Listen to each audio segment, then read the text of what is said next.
Israeli airstrikes continue to fall across central and southern Gaza, including one that struck a school housing displaced Palestinians. Local authorities say that dozens of people were killed and injured across the enclave on Tuesday. Those deaths coming one day after the US State Department said the number of civilian deaths in Gaza remained unacceptable. Israel has said it's targeting Hamas militants hiding among the civilian population. Well, for more, we can cross now to Jerusalem to speak with ABC's correspondent there, Jordana Miller. Jordana, Israel's campaign in Gaza has been intensifying in recent days. What is Israel hoping to achieve with this latest round of strikes? Well, we've heard from the Israeli Prime Minister that he believes increasing military pressure will help Israel in the ceasefire talks that have not broken down despite Israel's assassination attempt over the weekend that killed 90 civilians. Well, we don't know how many were civilians, but at least 90 people.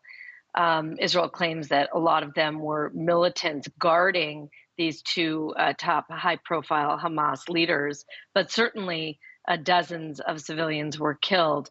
And that's what we've been seeing over the last several days. Israel has appeared to intensify its attacks against Hamas operatives that are, they claim, holding up in UN facilities like UN schools that have turned into shelters.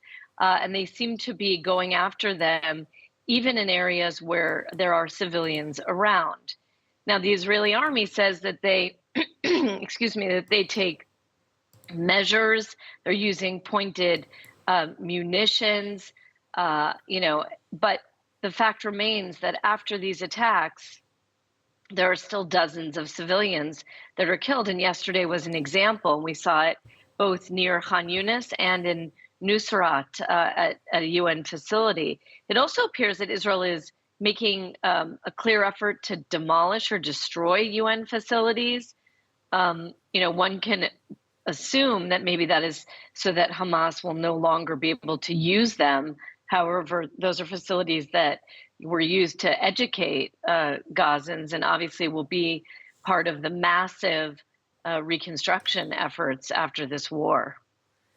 Now, Jordana, a new report published by Human Rights Watch concludes that, quote, Hamas led other Palestinian armed groups in committing hundreds of war crimes in the surprise October attacks on Israel that, of course, set off the ongoing war in Gaza.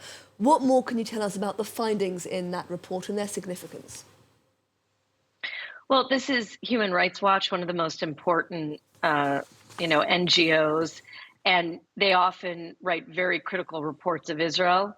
And this report is shedding light on the war crimes that Hamas carried out, perpetrated on October 7th.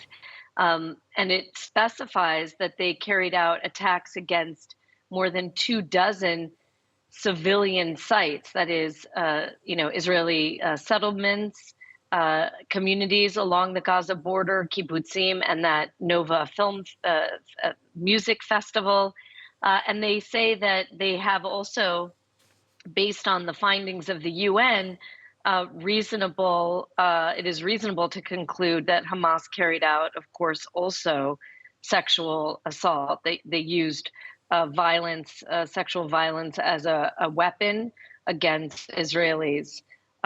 So the findings are not surprising that Hamas carried out war crimes.